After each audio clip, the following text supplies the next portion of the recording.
ഒരു നല്ലൊരു mass action എന്റർടൈനറാണ് ഡാക്കു Maharaj എന്ന സിനിമ എനിക്ക് ഫീൽ ചെയ്തത്. അത്തരം സിനിമകൾ ഇഷ്ടപ്പെടുന്നവർക്ക് തീർച്ചയായും നല്ലൊരു സിനിമയാണ് ഡാക്കു മഹാരാജ്. നമുക്കറിയാം ബാലയ്യ എപ്പോഴും ട്രോൾ മെറ്റീരിയലാണ്. പുള്ളിയുടെ നല്ല രീതിയിൽ പ്രസന്റ് ചെയ്തിട്ടുള്ള ഒരു സിനിമ കൂടിയാണ് ഡാക്കു മഹാരാജ്. എനിക്ക് പേഴ്സണലി അങ്ങനെയാണ് തോന്നിയത്. ഈ സിനിമയുടെ തുടക്കത്തിൽ കാണിക്കുന്നത് ഒരു എസ്റ്റേറ്റ് ആണ്. അവിടെ ലീസിന് കൊടുത്തിട്ട് വലിയൊരു ഫാമിലി ഉണ്ട്, ബിസിനസ് ഫാമിലിയാണ്. അപ്പോൾ അവർ ലീസിന് കൊടുക്കുന്നുണ്ടെങ്കിലും അവർ മറ്റു ആക്ടിവിറ്റീസിൽ ഇടപെടുന്നത് തോന്നിക്കുന്നവര് കംപ്ലൈന്റ് കൊടുക്കുകയാണ്. ഓട്ടോമാറ്റിക്കലി നമുക്കറിയാം വില്ലൻ ഗ്യാങ് ആണ് അത് നടത്തുകൊണ്ടിരിക്കുന്നത്. അപ്പോൾ കംപ്ലൈന്റ് പിൻവലിക്കാനായിട്ട് ഇവരെ ഭീഷണിപ്പെടുത്തുന്നു, അവരെ അപായപ്പെടുത്താൻ ശ്രമിക്കുന്നു. അവരെ രക്ഷിക്കാനായിട്ട് നമ്മുടെ നായകൻ ബാലയ്യ എത്തുകയാണ്. അപ്പോൾ ബാലയ്യയ്ക്കും ഇവർക്കും എന്താണ് ബന്ധം, ഈ ഫാമിലിയായിട്ട് എന്താണ് അവർക്ക് ബന്ധം എന്നുള്ള രീതിയിലുള്ള ഫ്ലാഷ് ബാക്കും അതിൽ ഉണ്ടാകുന്ന കുറെ ഫ്ലാഷ് ബാക്ക് കഥകളുമാണ് ഈ സിനിമ മുന്നോട്ട് പോകുന്നത്. ഒരു ടിപ്പിക്കൽ ഒരു മാസ് മസാല സിനിമകൾക്ക് ആവശ്യമായ എല്ലാം തന്നെ ഈ സിനിമയിലുണ്ട്. ഒരു ഗംഭീര ഇൻട്രോ ഉണ്ട് ബാലയ്യക്ക്, അത്യാവശ്യം നല്ല രീതിയിലുള്ള ഇൻട്രോ, പ്രത്യേകിച്ച് സെക്കൻഡ് ഇൻട്രോയും ഉണ്ട് അടിപൊളിയായിട്ട്. അങ്ങനെ നല്ല രീതിയിൽ എൻഗേജിങ് ആയി കഥ പറഞ്ഞു പോകുന്ന ഒരു രീതിയും കൂടി ഉണ്ട്.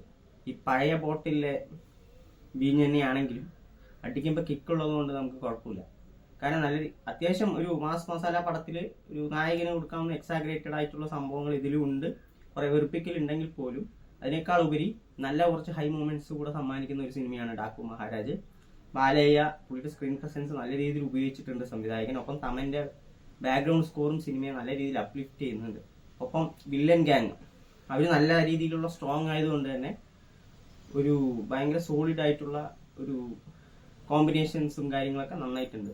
കാരണം വില്ലന്മാർ സ്ട്രോങ് ആകുമ്പോൾ ഓട്ടോമാറ്റിക്കായിട്ട് നമുക്ക് സിനിമയെ ഓട്ടോമാറ്റിക്കായിട്ട് ഒരു മാസ് മസാല പടം ഓട്ടോമാറ്റിക്കായിട്ട് ഒന്ന് അപ്പാകുന്നുണ്ട്.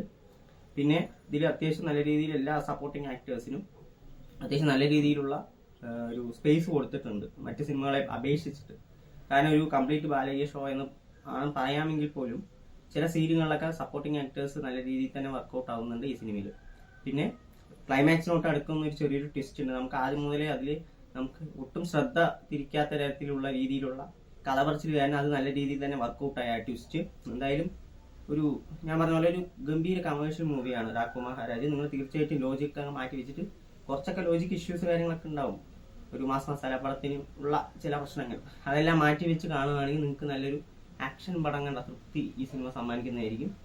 അപ്പോൾ നിങ്ങൾ കണ്ടിട്ട് നിങ്ങളുടെ അഭിപ്രായം കമന്റ് ബോക്സിൽ അറിയിക്കുക.